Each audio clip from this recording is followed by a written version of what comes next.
Yo, what up guys, Travic here, and today I want to talk ultimatum. Over the last couple of days, I've gotten a lot of questions, and I mean a lot of questions about the ultimatum farming strategy that I have been doing. Over the last few days, well, probably about a week now, I have been focusing solely on the Grueling Gauntlet Ultimatum. Now, if you've never heard of this before, this is an ultimatum encounter where players cannot choose the ultimatum modifiers that are applied to each round. The ultimatum lasts 13 rounds, and there is no boss. So this means that if you go in round one and the game wants you to have ruin, well, you have ruin. Now, this ultimatum strategy is very, very, very difficult, and I do really recommend that if you are going to try it, you tailor your build to be able to handle a lot of modifiers. It's very similar to kind of like how the whole risk strategy, where you need a build that can run all of the risk strats or all the map modifiers. So I really recommend having a build that can handle it. Now, some of those builds would be the E-Miracle build. E-Miracle does a great job of talking about ultimatum and teaching you all about cast and stun ultimatum. I talk about him a lot. I'm including a link to his video and his spreadsheet. He actually has an entire section for Grueling Gauntlet inside of his video and his spreadsheet. I also recommend the cast and stun Gladiator. You can see I actually recently made a video on it. And in that video, I talk about people, including E-Miracle and other people who are indeed playing this sort of style. And these two variants of cast and stun do a fantastic job of handling a Grueling Gauntlet Ultimatum. Now, the links for these three will be down below. You can watch them if you choose to and handle that as you'd like. Now, Grueling Gauntlet, like I mentioned, is a round of ultimatum. And the big takeaway is in ultimatum, every single round that you go going forward, your rewards get better and better. So when you have 13 rounds, 3 more being the normal, past the normal 10, you should indeed start to see or have a better chance of seeing better rewards. Now, one thing that's really, really cool about ultimatum is our Atlas tree affects and doesn't affect ultimatum. In the sense of today's video, we are solely going to be focusing on farming very, very specifically inscribed ultimatums. These inscribed ultimatums will be the thing that we are looking for, and these, to my knowledge, are not affected by map tier or map modifier. Let me not say map tier. I don't know. You should probably definitely be doing these in tier 16s. You don't need to do these in 16.5s. You don't need to do these in 17. I don't know how well this works in tier 1. I don't think I would do these in tier 1. But we are indeed farming inscribed ultimatum. If you've never seen an inscribed ultimatum, an inscribed ultimatum is a form of ultimatum that you get while running ultimatum, and you have to do a task to get a reward. So this one, for example, says sacrifice 4 divine orbs and get 4 divine orbs back. But we'll look at that in a minute. First and foremost, you've now decided you want to do Grueling Gauntlet. You've now picked a character you want to do Grueling Gauntlet with, and you want to set up your Atlas tree to do Grueling Gauntlet. How are we setting up our Atlas tree? Our Atlas tree goes as follows. We don't care about map modifiers. All of our maps will be done white. So like these don't matter. This is just a tree I had that I just converted to ultimatum. We don't care about other league mechanics. You could block them if you choose to. What we care about is the following. We care about chance for ultimatum. We want to guarantee that we see ultimatum. We want ultimatum modifiers in your maps to start a tier higher if possible. We also want our rewards to have a 25% chance to be duped. This node is great. I actually duped ultimatum mirrors with this node. Very, very powerful node. You will notice that your ultimatums will dupe all the time. You want ultimatums in your counters to get 3% reduced radius each round, which whatever, who cares? But your ultimatum encounters in your maps grant as though you've completed an additional round. So this one's really important because it counts like you completed an additional round. Moving over here, protect the altar. Your ultimatum altar has 50% more life. You want to protect the altar. This one's really fast and really good. This one is slaughter them all. This one allows you to have chance to defeat waves of enemy. This one is a really good ultimatum, really quick. And survive the assault is just having your character survive. And since we built an insanely beefy character, we want to survive. Now, stone circles takes forever. We really don't click this node. We don't need it. Ultimatum stones in your circle have 15% increased radius. We will take this one of node because sometimes we do get stone circles out of our control, and we want to make sure that they're as smooth and easy as possible. Moving up over here, we're going to take this entire wheel so that we have increased ultimatum chance. It doesn't really matter. You can actually take this point out. It honestly doesn't even matter because who really cares? And then all inscribed ultimatums in your maps have a 50% chance to give you currency rewards, and ultimatums in your map have 50% chance to increase uniques. Now you can change this to this for more div cards if you'd like, but I personally like having unique items. I've seen some really cool ones. I've seen Calandra's touches. I've had friends see mirrors or mage bloods. I've had friends see headhunters, and you see some really cool unique items. And then lastly, you want to take Grueling Gauntlet. The rest of your points can go into whatever you want, however you want. For me, I like Eater of Worlds Alter Chance, because why not? And then sometimes, every so often, if I remember to do it, I like putting points into this to get more completion every so often, because this one's actually really good, but everything else doesn't really matter. Another mechanic that I really like to pair a lot with Ultimatum that you're going to notice is I like to pair Settlers. I like to take all of the Settlers nodes and chance for ore, because I like to pair it with a higher chance for Reseymour. This gives you a couple of looks, maybe sort of kind of, if you're lucky, to maybe find a Starfall Crater, and you get to do cool Starfall Crater things. I also take, you know, chance for influence memory maps, because why not? Because if I accidentally kill some extra mobs on the way to the Ultimatum, you know, maybe you drop some cool 16/5s. But that's that. The tree doesn't really matter. Click Ultimatum nodes, click Grueling Gauntlet, click Settlers if you want it, and ship it. I don't like doing any other content with this character. It is designed to Ultimatum and out. I like going in my map, clear my Ultimatum, and go next. But let's continue.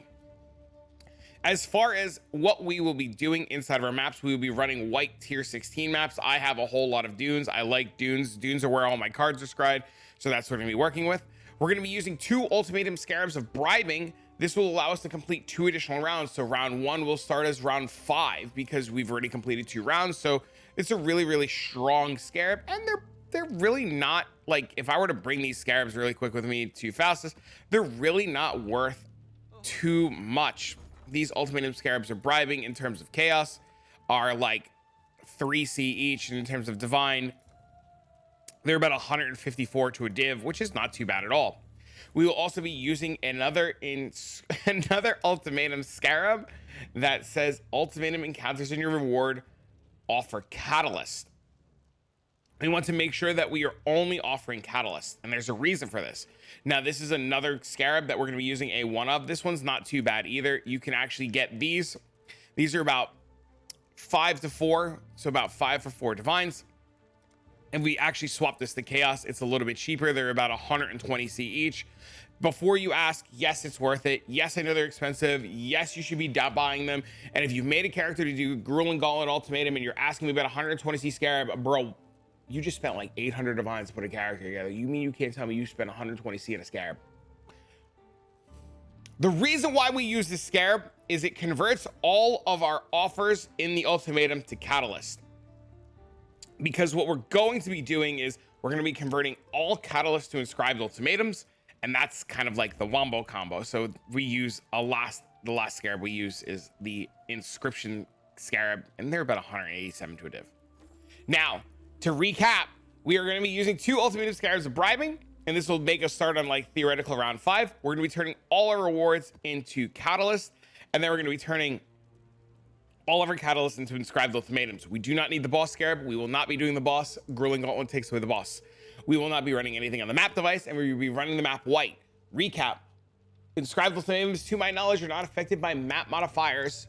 We want to do these in tier 16 so we can find altars, we can find Starfall Craters, we can find good stuff.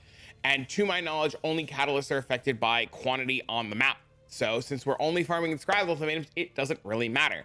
We're not choosing anything in the map device. We're choosing red or blue, depending on your preference. And we're just kind of going into the map. And, well, we've been yapping forever. So let's go to the map and see what it looks like. Now, when we get into the map, the hardest thing about this is literally finding the Ultimatum. So usually maybe a map like Strand might be a little bit better. Something like Atoll might be a little bit better. Something that you can just find the Ultimatum in very, very, very quickly and just kind of like move on. Usually I get really lucky and I find the Ultimatum very quickly, but in this time, in this scenario, you know, a little unlucky. Now here's the Ultimatum. Here's what's gonna happen. In this one, we are going to defeat waves of enemies, and you see that we have a reward. Me personally, I never look at the reward. I either win or fail. I'm not gonna look at the rewards. It is what it is. Now you can see in this event, we cannot choose other rewards. We have to take Stormcaller runes. We hit go, and then our character is literally designed, I'm gonna hide my face for this so you can see the health. Our character is literally designed to stand there and not care at all. Wave 2 comes up, same thing. We see we have a reward. You could look at your rewards. You could see if your reward doubles. You could bail out early, but you're just going to press accept and move on. Now, if you built your character correctly and you follow your E-miracles or the cast and stun thing, it doesn't really matter what your, what the ultimatum throws at you. You're just going to stand there and you're going to take it. Now, note the cast and stun is slightly built a little bit different than E-miracles. E-miracle utilizes frost wall and some other really cool techs, while cast and stun utilizes the ability to block.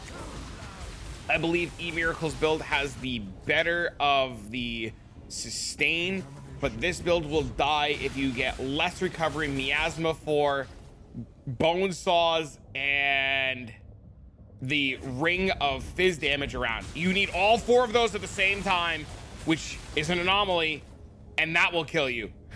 So if you don't have all 4 of those, you're fine. But rune, you don't care about. Rune's super easy. And this is what you do. You come in, you stand, you don't care, you press the button, monsters get slain, and then eventually you're going to get rewards. And if I don't sit here and I don't yap, and I find the ultimatum, these maps are super quick and super easy. You see we're about 2 minutes in right now. Each one of these maps about 2-3 minutes. Now note, if you walk out of the circle of ultimatum and you fail, you will get no rewards. If you die, you will get no rewards. If you fail the ultimatum, you will get no rewards. If you die to ruin, you will get no rewards. So you have to make sure that you aren't failing these. Each one of these maps, roughly about a div to open, maybe a little less. So you really don't want to fail these maps. Now, the really cool takeaway with this is you're going to be getting a lot of inscribed ultimatums. You're going to get at minimum 13 every single round. I actually have the wrong filter on from playing Gauntlet, but you get about 13 inscribed ultimatums every single round. And then you're going to pick up the ones that you're going to want to mess around with and play with. Now, what do I mean by this? Well, inscribed ultimatums have some really cool, interesting modifiers on them that not many people know about or seem to know about. So let's spend a couple of minutes and talk about that. I'm gonna hide my face again for this, and we're gonna throw these all away. Inside your tab where you throw all of your inscribed ultimatums, ultimatums themselves are gonna have a modifier on them called more monster life. And you see right now I'm grabbing a bunch of more monster life modifiers and I'm putting them together really quickly so that we could see what the heck is going on. Actually, we probably want to run exalts in the current state of the market. We have a lot of divines. We have a lot of divines.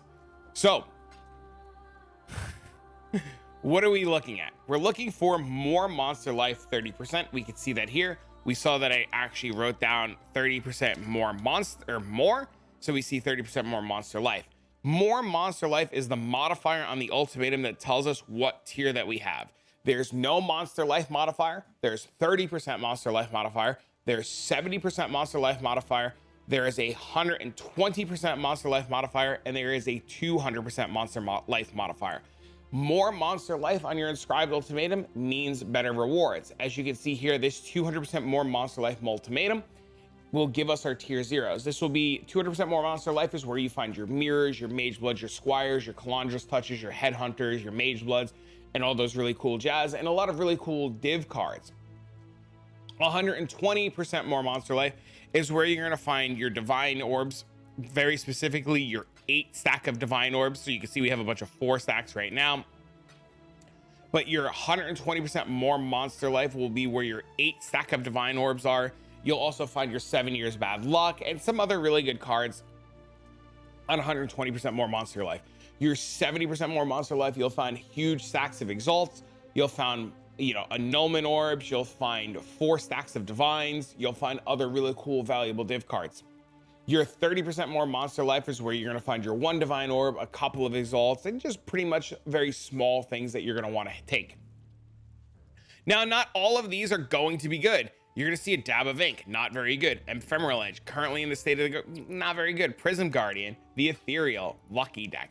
These 5 are pretty poop. Now, if we take 70% more monster life 5 times and we combine them together, we're going to get a whole brand new ultimatum. And yes, more often than not, 5-to-1ing the same ones will give you better rewards, especially with the 200%ers. If you get a bunch of bad 200%ers and you 5-to-1 them, I have seen plenty of people get the mirror ultimatum, and sometimes you just get really good stuff. So you're going to run a whole bunch of maps. You're going to get a whole bunch of inscribed ultimatums, and you're going to throw them in a tab. After you're done throwing them in tab, you're going to sort them all out 30, 70, 120, 200, and you're going to 5-to-1 them. You're going to notice in the map that I just ran, I left behind all the non-monster life ones. These ones suck. They're not really worth it. I don't pick them up. I don't 5-to-1 them. You can get fortunate cards, but I can't be bothered. You might want to. That might be something you want to do, but it takes too much time for me, and it's not something I want to do. Now, once you get a whole tab of these, and once you sort them all out, and once you finish 5-to-1ing them, you can look for your divines, you can look for your good cards, and then once you get your divine orb cards, or whatever cards that you want to run, or whatever inscribed ultimatums you want to run, you throw them in your inventory, and you get what you need to sacrifice. So this one, we need to sacrifice 4 divines. This one, he needs to sacrifice 4 divines. And we come on in, we take out our scarabs, and we throw in our inscribed ultimatum. Now, the inscribed ultimatum will tell you the challenge type. So the one that we're doing, I believe, was survive. Your victories will not The continue. challenge, the challenges are survive, kill the monsters, protect the altar, and stone circles. The area level is going to be 83. We're going to require a sacrifice. In our case, we're going to sacrifice 4 divine orbs. It's going to tell you, and then the reward is going to be that it doubles it. Now, the really cool thing about this is this one's monster slain, and then we're just going to stand here. We're going to hide our face, and then we're just going to slay monsters. In about a minute, minute and a half, 2 minutes, once this is all said and done, we're going to have more divine orbs than what we started with, and then we're going to feel really good about ourselves. Now, these suck to fail because if you fail this, you will lose your divine orbs. If you die, you will lose your divine orbs. If you leave the encounter, you will lose your divine orbs. And the only way to get a friend to help you is if you bring them in ahead of time. And you really don't want to bring somebody in who's not equipped to do this because you don't want them to throw the event for you too. Now, once this is all said and done, and once you know you've got your little stalking rune guy beating the hell out of you, and you got everything going on, and you're all said and done, you double up on your divine orbs. Real easy, real simple. And then you just kind of do the same thing again, where you kind of go in and you go sacrifice more divine orbs. Now, this, like I had mentioned, requires you to have a good build. You have to do, you have to be tailored to be able to do this. It does take a little bit of putting together to make sure that it works, because if you go in with a half-ass build, this little blue dude right here, you see these little blue dudes wailing on me, these guys give you ruin. And if these guys wail on you long enough and you get 7 stacks of rune, you just die. And if you die, you fail. And 7 stacks of rune means game over. But since we have 99% lucky block, this guy and this guy and this guy and this guy and this guy, all 7 of these guys can beat on me to their heart's content. Ain't nothing gonna happen. You see, up here, you would see the stacks of rune. Eventually, I'll probably get 1 stack of rune, maybe 2, but that's about it. But this farming strategy is awesome. It's really good. Oh, look, we actually got 1 stack of rune. There you go. Upon reaching 7, you die. But this farming strategy is really good. I've played it for the last week. I've made tons and tons of currency. The cost of the scarabs literally becomes irrelevant because I've done a map and I've gotten no divine orbs, and I've done a map and I've gotten the inscribed ultimatums that have given me 20 divine orbs. Like an 8 and 8 and a 2, or like 2 1s, or like 2 3 4s. You will see, if you do a large number of these, you will come out way ahead. I have friends who have told me, hey, I've done like 10 maps and I've gotten crap. And I say, well, have you 5-to-1 all your things? And they're like, oh, I haven't done that yet. And then they 5-to-1, they're like, oh, never mind, I got a bunch of divine orbs. I'm like, oh, there you go. You can get Sephiroths, you can get divine beauties, you can get apothecaries, you can get doctors, you can get 7 years bad luck, you can get the mayor card, which is the light of meaning. There's a lot of really good cards you can get. There's a lot of really cool rewards that you can get. And Ultimatum itself is just a whole lot of fun. This is a build and a farm that I like to do while I'm making videos, because I could talk to you guys while I'm doing this and not have to worry about anything. This is a farm I like to do while my kid is sleeping and I don't have to worry about anything. This is a farm I like to do while I'm watching a movie. This is just something to do while I'm in the background. And it's just a really simple, easy farm. Now, if you have questions about it, or you have questions about the build, feel free to leave a comment down below. Feel free to stop by the Discord or the live stream. I'd be more than happy to answer any questions that you have about it. And you can see it's not the best on gold, so you'll probably have to figure out your gold situation, but that's what your other characters for and your other farming strategies are for.